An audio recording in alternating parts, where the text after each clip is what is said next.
ধর্মীয় ভিন্নতা থাকলেও দেশের স্বার্থে সবাইকে এক থাকার আহ্বান জানিয়েছেন প্রধান উপদেষ্টা ডক্টর মোহাম্মদ ইউনূস। দর্শক, আমন্ত্রণ জানাচ্ছি এটিএন নিউজের নিয়মিত আয়োজন আমাদের কথা অনুষ্ঠানে। সঙ্গে আছি আমি স্বপন আহমেদ। শুনবো সাধারণ মানুষের মতামত। তবে তার আগে এ বিষয়ে এটিএন নিউজে প্রচার হওয়া একটি প্রতিবেদন দেখতে চাই। আমরা যেহেতু এক পরিবারের মানুষ। প্রধান উপদেষ্টা ডক্টর মোহাম্মদ ইউনূস জাতীয় ঐক্যের আহ্বান জানাতে বৈষম্য বিরোধী ছাত্র আন্দোলন এবং রাজনৈতিক দলগুলোর পর তৃতীয় এই বৈঠকটি করেন ধর্মীয় নেতাদের সঙ্গে। প্রায় 2 ঘণ্টার এই বৈঠকে তিনি ধর্মীয় ভিন্নতা পাশে রেখে দেশের স্বার্থকে বড় করে দেখার আহ্বান জানান নেতাদের প্রতি। বাইরের থেকে আসতেছে, একটা ক্ষোভ সৃষ্টি করছে, একটা হলো যে উস্কানি সৃষ্টি করছে। উস্কানিটা এমন নিখুঁতভাবে করে বোঝা যায় না যে এটা উস্কানি। এটা আমাদের কারণে হচ্ছে না, হচ্ছে বাইরের একটা কারণে। এই বাইরের কারণটাকে আমরা কিভাবে সম্বরণ করতে পারবো এবং সেটার পরবর্তীতে রাজনৈতিকভাবে বা রাষ্ট্রীয়ভাবে প্রতিকারও সম্ভব হবে। এমন পরিস্থিতি আমরা করব যে কেউ কাউকে আমরা ভয় করছি না, আর ভয়মুক্ত নাগরিক হব আমরা সবাই। সংখ্যালঘু কথাটি নিয়ে আপত্তি তার সবসময়। যে কোনো বিশৃঙ্খলার তথ্যই সঠিকভাবে পেতেও ধর্মীয় নেতাদের পরামর্শ চান প্রধান উপদেষ্টা। সমস্যা হয়ে গেলে সেটা সমাধান করতে হবে। তথ্যটা কিভাবে পাবো, কিভাবে সংগ্রহ করব, কিভাবে নিরাপদে সংগ্রহ করব, যে তথ্য দিচ্ছে সে আবার বিপদে পড়ে না যায়। বিভিন্ন ধর্মের প্রতিনিধি, কিন্তু চাওয়া তাদের এক। আন্তরিকভাবে যে এরকম হ্যান্ডেল করতে না পারি, আমি মনে করি আমরা অত্যন্ত বিপজ্জনক দিকে খুব দ্রুত দিয়ে চলেছি। তুমিও মানুষ, আমিও মানুষ, তোমার রক্ত লাল, আমার রক্ত লাল। বৈঠক শেষে বের হয়ে জানান, প্রশ্ন যখন দেশের সার্বভৌমত্বের, তখন সবার পরিচয় কেবল বাংলাদেশি বলেই ভাবেন তারা। আমাদের অধিকারের কথা বলতে হবে। আমরা আজকে সেখানে যে আক্রান্ত হয়েছি কলকাতাতে, তার বাইরে যে মুসলমানরা আক্রান্ত হচ্ছেন সেখানে, সেগুলো নিয়ে আমাদের কথা বলতে হবে। তাহলে সেক্ষেত্রে হয়তোবা এই যে আজকে যে পরিস্থিতি আমরা মুখোমুখি হচ্ছি, যে আজকে আমাদের উপরে চাপিয়ে দেওয়া হচ্ছে মিথ্যা প্রপাগান্ডা, সেটা থেকে আমরা উত্তরণের পথ হতে খুঁজে পাবো। সকলে মিলে দেশের বিরুদ্ধে যারাই ষড়যন্ত্র করবে তাদেরকে ঐক্যবদ্ধভাবে কঠিন হস্তে দমন করব ইনশাআল্লাহ। অন্য ধর্মের নেতারা বলছেন, বাংলাদেশের ধর্মীয় সম্প্রীতির ঐতিহ্য নষ্ট করে যারা বিশৃঙ্খলা করতে চায় তাদের চিহ্নিত করে সাজা দিতে হবে। মিডিয়া যেন কোনোভাবেই অন্যায় ভুল সংবাদ সম্প্রচার না করে। ভারতীয় মিডিয়াতে অনেক রকমের উস্কানিমূলক কথা বলা হচ্ছে, কিন্তু আমরা বাংলাদেশের মানুষ, আমরা যে আসলে সম্প্রীতির মানুষ, যে আমরা অনেক ধৈর্যের পরিচয় দিয়েছি। মিডিয়া কোথায় কি অপপ্রচার করতেছে এটা ওই দেশের বিষয়। আমরা এই দেশে ভালো আছি, আমরা শান্তিতে আছি। নেতারা সবাই একমত হন, ক্ষতি যারাই করুক, ক্ষতিগ্রস্তদের কষ্ট সরকারকেই লাঘব করতে হবে। আমাদের 4 ধর্মের মধ্যে যাতে আমাদের ঐক্যবন্ধন থাকে, এটা যাতে কখনোই যাতে বিনষ্ট না হয়, আমরা ঐক্যবন্ধনে থাকতে চাই। এখানে আমি হিন্দু, এই মুসলিম, বৌদ্ধ, খ্রিস্টান সকলেই তো উপস্থিত হয়েছি, কারোর মধ্যে তো ফাটল নেই। বাহিরের রাষ্ট্র মাছের আদারির মতো হিন্দুদের উপর একটা চড়া উঠিয়া সে একটা বড় কিছু তৈরি করে নিল, এটা আমরা চাই না। যে মিডিয়ায় অপপ্রচার চালাচ্ছে তাদের আমরা প্রতিরোধ করব।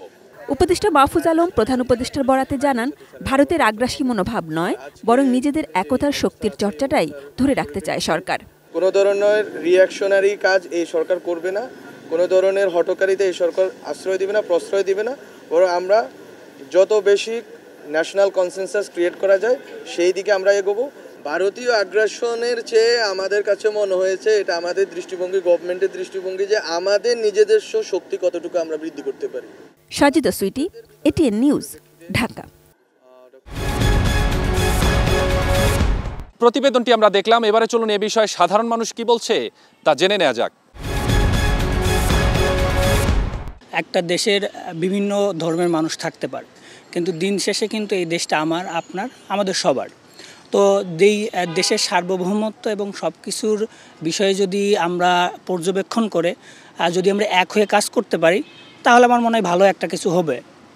তো প্রধান উপদেষ্টার যে মতামত, এটাকে আমি সাধুবাদ জানাই এবং খুবই গুড ইনিশিয়েটিভ যে উনি সব দলকে ডেকে এই মতামতটা তাদের কাছ থেকেও নিয়েছেন এবং আশা করি একটা ভালো ফলাফল পাবো আমরা ইনশাআল্লাহ। আমাদের মধ্যে পার্থক্য আছে, এটা যেমন সত্য, আমাদের মধ্যে একটা মিল আছে, সেটা তো সত্য। তো মিলের বিষয়টা যদি আমরা দেখি, তাহলে বিভেদগুলো দূরে সরে যায়, সংঘর্ষগুলো কম হয়। সো আমি মনে করি যে এই বিভেদের কথা বা পার্থক্যের কথা যারা বেশি বলছেন, এগুলো বলার চেয়ে প্রধান উপদেষ্টার কথাই আমাদের মেনে চলা উচিত, কারণ এখানে ঐক্যের কথা বলছেন। ঐক্যবদ্ধ না হলে আমরা তো জাতি হিসাবে এগোতে পারবো না, আমি এটাই মনে করি। ধর্ম, বর্ণ সকল কিছুর ঊর্ধ্বে উঠে আমাদের এই দেশের মানুষ এবং মাটিকে ভালোবাসতে হবে। আর একটি দেশকে যদি আমরা উন্নতির শিখরে যদি নিতে চাই তাহলে আমাদের বিভেদ ভুলে রাষ্ট্রের প্রয়োজনে আমাদের ঐক্যবদ্ধ হতে হবে। আর এই মেসেজটি আমরা আগামীর প্রজন্মকে যদি দিতে হয়, আগামীর প্রজন্ম যদি একটি সুন্দর বাংলাদেশ পেতে চায় তাহলে আমাদেরকে আজকে যারা বাংলাদেশকে লিড দিচ্ছে, যারা বাংলাদেশের সচেতন নাগরিক যারা, তাদেরকে ঐক্যবদ্ধ হয়ে এই দেশের স্বাধীনতা অক্ষুণ্ণ রাখার জন্য আমাদেরকে সচেষ্ট থাকতে হবে। যে বন্ধুটার সাথে আমি ছোটোবেলা থেকে একসাথে বেড়ে উঠেছি, আমি কখনো জানতে চাইনি কিংবা সেভাবে কখনো ভাবিনি যে ও কি অন্য ধর্মের কিনা, আমি মুসলিম ধর্মের, ও হিন্দু ধর্মের, ও খ্রিস্টান ধর্মের, এটা আমি আসলে কখনো ভাবিনি। আসলে প্রধান উপদেষ্টা যে বিষয়টা বলেছেন এটা একেবারেই ঠিক। একসাথে যদি আমরা চলতে পারি, আমরা নতুন একটা বাংলাদেশ, নতুন একটা স্বপ্নের দেশ আমরা গড়তে পারবো। ব্রাহ্মণবাড়িয়া থেকে আপনাদের সবাইকে স্বাগত জানাচ্ছি। আমি পীযূষ কান্তি আচার্য। প্রধান উপদেষ্টা বলেছেন, ধর্মীয় ভিন্নতা ভুলে সহজাত ঐক্য রাখুন। এ বিষয়ে শুনব সাধারণ মানুষের কথা। নিপীড়নের বিরুদ্ধে কিন্তু বাংলাদেশ ঐক্যবদ্ধভাবে বাংলাদেশ লড়েছে। এখানে হিন্দু, বৌদ্ধ, খ্রিস্টান সবসময় ঐক্য ছিল এবং যে কোনো পরিস্থিতিতে এই ঐক্যটি অটুট রাখতে হবে। মাননীয় উপদেষ্টা যথার্থ বলেছেন, আমাদের যে ক্রান্তিকাল চলছে, এই ক্রান্তিকাল সময়ে আমাদের কিন্তু সকল ধর্মের মানুষের ভেদাভেদ ভুলে আমাদের একসাথে দেশ গড়ার কাজে নিয়োজিত হওয়া উচিত। সুজলা সুফলা শস্য শ্যামলা আমাদের এই বাংলাদেশ। আসুন সকলে মিলে আমরা এই বাংলাদেশকে নতুনভাবে আবার নতুনভাবে পূর্ণত্বে আমরা সাজাই, নতুনভাবে গড়ি। একত্রে আমরা একাত্মতা মান হয়ে আমরা সকলেই চলি।